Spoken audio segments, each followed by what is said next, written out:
వాళ్ళ చెంచాలకు ఈ భూములన్నీ కూడా ఇచ్చి ఆ డబ్బంతా కూడా దొడ్డదారిన వీళ్ళు దోపిడీ చేసేటువంటి వారు. అందుకే ఈరోజు భారత ప్రభుత్వం నరేంద్ర మోడీ గారు నిర్ణయించారు, జిల్లా కలెక్టరు రెస్పాన్సిబిలిటీగా జిల్లాలో ఉన్నటువంటి వక్ఫ్ భూములన్నింటి కూడా ఆయన చూడాలి.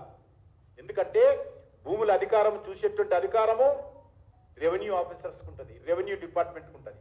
కాబట్టి కలెక్టరే చూడాలి, అప్పుడు ఎవరు కూడా దోపిడీ చేయడానికి వీలుండదు అనేటువంటి విషయాన్ని ఈ చట్టంలో భారతీయ జనతా పార్టీ ప్రభుత్వం పొందుపరిచింది.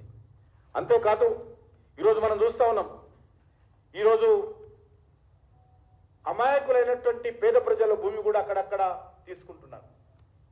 తీసుకొని కనీసము ముస్లింలకు లాభం జరుగుతుందా? కాదు. ఏదో ఒక దగ్గర వెళ్తున్నారు, ఇది వక్ఫ్ బోర్డు అని చెప్తారు, ఆడ సర్కులర్ ఇష్యూ చేస్తారు, ఇదంతా వక్ఫ్ బోర్డు, మీరు అందరూ ఖాళీ చేయాలా, మీరంతా వ్యవసాయం చేయడానికి వీలేదు, వక్ఫ్ బోర్డుకి ఇవ్వాలని చెప్తారు. మళ్ళీ నాయకుడు వెళ్తాడు, ముస్లిం నాయకుడు వెళ్ళి వాళ్ళతో మాట్లాడి టేబుల్ కింద ఒప్పందం కుదుర్చుకొని ఆ ఇచ్చినటువంటి ఆర్డర్ కూడా వెనుక తీసుకొని కోట్ల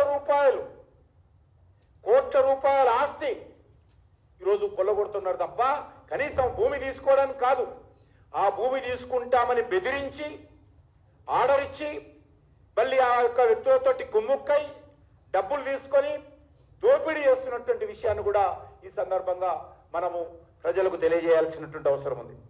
ఈరోజు మనకందరికీ తెలుసు, కావాలని చెప్పి కొంతమంది నాయకులు మరి మతాల మధ్యన ఘర్షణ పెంచేటువంటి ప్రయత్నం చేస్తూ ఉన్నారు. కేరళకి వెళ్తే క్రిస్టియన్ ల్యాండ్ మీద నోటీసులు ఇచ్చి డబ్బులు వసూలు చేయడం, తమిళనాడుకి వెళ్తే హిందూ టెంపుల్స్ మీద నోటీసులు ఇచ్చి డబ్బులు వసూలు చేయడం, ఈ రకంగా చాలా పెద్ద ఎత్తున జరుగుతూ ఉంది. ఈరోజు మన తెలంగాణలో కూడా తీసుకుంటాం, తెలంగాణలో కూడా 77 ఎకరాల భూమి వక్ఫ్ బోర్డు కింద ఉంది. ఈరోజు సుమారు 77,000 ఎకరాల భూమి ఈరోజు తెలంగాణలో ఉంది.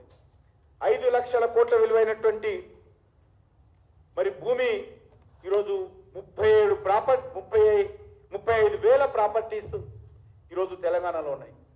కానీ ఆదాయం ఎంత వస్తుందో ఈరోజు రేవంత్ రెడ్డి చెప్పాలి, ఆదాయం ఎంత వస్తుందో అసదుద్దీన్ ఓవైసీ చెప్పాల్సినటువంటి అవసరం ఉంది. తెలంగాణలో ఎంతమంది పేద ముస్లింలకు మీరు ఈ వక్ఫ్ బోర్డు ద్వారా చేయూతను అందించారో చెప్పాల్సినటువంటి అవసరం ఉంది. ఈరోజు మజ్లిస్ పార్టీ కార్యకర్తలకు పోతుందా ఈ వక్ఫ్ బోర్డు కారణంగా లాభము, సామాన్య పేద ముస్లింలకు అందుతుందా? ఈరోజు రేవంత్ రెడ్డి అసదుద్దీన్ ఓవైసీ చెప్పాల్సిన అవసరం ఉంది.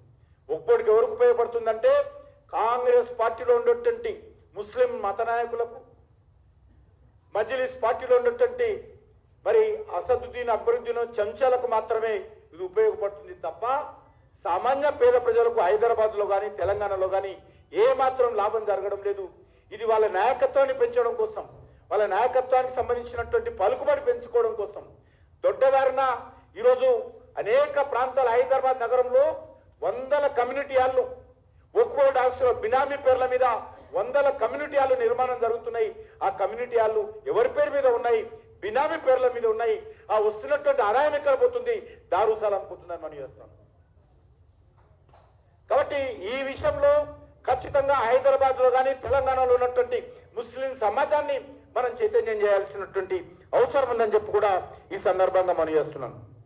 అదే కాకుండా ఈరోజు మనకందరికీ తెలుసు, దేశంలో ఏదైనా ల్యాండ్ మీద కానీ ప్రాపర్టీ మీద కానీ లిటిగేషన్ వస్తే మనం కోర్టుకు వెళ్తాం. కానీ 2013లో కాంగ్రెస్ పార్టీ చట్టం తెచ్చింది. ఆ చట్టంలో ఏముందంటే ఈ వక్ఫ్ బోర్డుకి సంబంధించినటువంటి ఏదైనా భూమి మీద డిస్ప్యూట్ వస్తే ఎక్కడ వెళ్ళడానికి వీల్లేదు, ఆ యొక్క వక్ఫ్ బోర్డు వాళ్ళే నిర్ణయిస్తారు. ఎందుకంటే ఆ అధికారం వాళ్ళే చేతుల్లో పెట్టుకుంటే, ఆ అధికారం నాయకుల చేతుల్లో పెట్టుకుంటే, ఆ జ్యుడిషియల్ పవర్ వాళ్ళ చేతుల్లో పెట్టుకుంటే మధ్య దళారీకి సంబంధించినటువంటి బార్గెనింగ్ కెపాసిటీ పెరుగుతుంది. కాబట్టి బెదిరించవచ్చు, డబ్బులు వసూలు చేయవచ్చు, ఏ ప్రాపర్టీ అయినా నాదని చెప్పొచ్చు, వాళ్ళతో ఒప్పందాలు కుదుర్చుకోవచ్చు.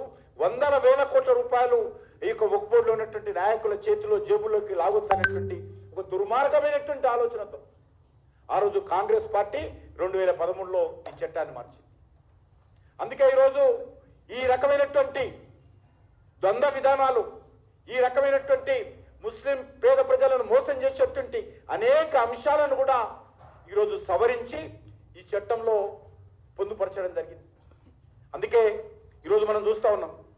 ఈరోజు ఈ ఆఫీస్ కావచ్చు, గాంధీ భవన్ కావచ్చు, ఏదైనా సరే ఒక ఆర్డర్తో ఏ రకమైన డాక్యుమెంట్స్ అవసరం లేదు, ఏ రకమైనటువంటి ఆధారాలు అవసరం లేదు, ఏ రకమైనటువంటి పత్రాలు అవసరం లేదు. ఈ భూమి మరి ఇది వక్ఫ్ బోర్డుది అంటే ఇక్కడ ఉన్నటువంటి వాళ్ళు ఆ యొక్క భూమికి సంబంధించినటువంటి వందల వేల సంవత్సరాలు ఉన్నప్పటికీ కూడా న్యాయస్థానానికి వెళ్ళడానికి వీలేదు. వక్ఫ్ బోర్డు చుట్టూ తిరగాలి, వక్ఫ్ బోర్డులో ఉన్నటువంటి పెద్దల చుట్టూ తిరగాలి, వాళ్ళకు డబ్బులు ఇవ్వాలి తప్ప న్యాయస్థానానికి వెళ్ళడానికి వీలు లేకుండా ఈరోజు 2013లో చట్టం మార్చారనే విషయాన్ని ఈ సందర్భంగా మనం చేస్తున్నాం. అందుకే ఇది ఒక తెలంగాణనే కాదు, ఒక హైదరాబాదే కాదు, దేశమంతా కూడా మరి ఈ రకమైనటువంటి సంఘటనలు జరుగుతూ ఉన్నాయి. ఈ దేశమంతా కూడా వక్ఫ్ బోర్డు అడ్డం పెట్టుకొని దోపిడీ చేస్తున్నటువంటి విషయాన్ని కూడా ఈ సందర్భంగా మనం ఆలోచన చేస్తూ ఉన్నాం. అందుకే ఈరోజు మనం జిల్లా కలెక్టర్కు అధికారం ఇస్తున్నాం, కమిటీ ఏర్పాటు చేస్తున్నాం. ఈ కమిటీలో కూడా దానికి సంబంధించిన డీటెయిల్స్ పెద్దలు చెప్తారు. ఈ కమిటీలో కూడా కొంతమంది ముస్లిం నాయకులతో పాటు ముస్లిం మహిళలు కూడా ఉండాలని నిర్ణయం తీసుకున్నారు. వాళ్ళతో పాటు కొంతమంది అబ్జర్వర్స్గా నాన్ ముస్లిమ్స్ కూడా పెట్టాలనుకున్నారు. వీళ్ళు ఏమంటున్నారు, ఇప్పుడు ఇదంతా కూడా లాగేసుకుంటారు భూములు. ఎవరు లాక్కుంటారు? ఇంతవరకు ఆడిట్ లేదు. ఇంతవరకు ఈ వక్ఫ్ బోర్డు మీద ఏ రకమైనటువంటి ఆదాయం వస్తుందో ఎవరు లెక్క చెప్పరు. ఏ నాయకుడు లెక్క చెప్పరు, ఏ బోర్డు చెప్పదు, ఏ ప్రభుత్వం అడగదు. ఈరోజు నరేంద్ర మోడీ గారి ప్రభుత్వం చెప్పింది, నయా పైసా కూడా వక్ఫ్ బోర్డు వస్తున్నటువంటి ఆదాయం అంతా కూడా ప్రతి సంవత్సరము ఈ దేశ ప్రజల ముందు పెట్టాలి, వచ్చినటువంటి ఆదాయం అంతా కూడా పేద ప్రజలకు పంచాలని చెప్పి నిర్ణయం తీసుకోవడం జరిగింది. ఇంతవరకు లెక్కలేదు. ఇప్పుడు భూములు ఎన్నున్నాయో వక్ఫ్ బోర్డులో లెక్క ఉండదు. ఆ వక్ఫ్ బోర్డు సంబంధించిన నాయకులు ఇళ్లలో ఉంటాయి డాక్యుమెంట్స్. వక్ఫ్ బోర్డులో లెక్క ఉండే ఎన్ని ఎకరాలు ఉందో వక్ఫ్ బోర్డు దగ్గర డాటా ఉండదు.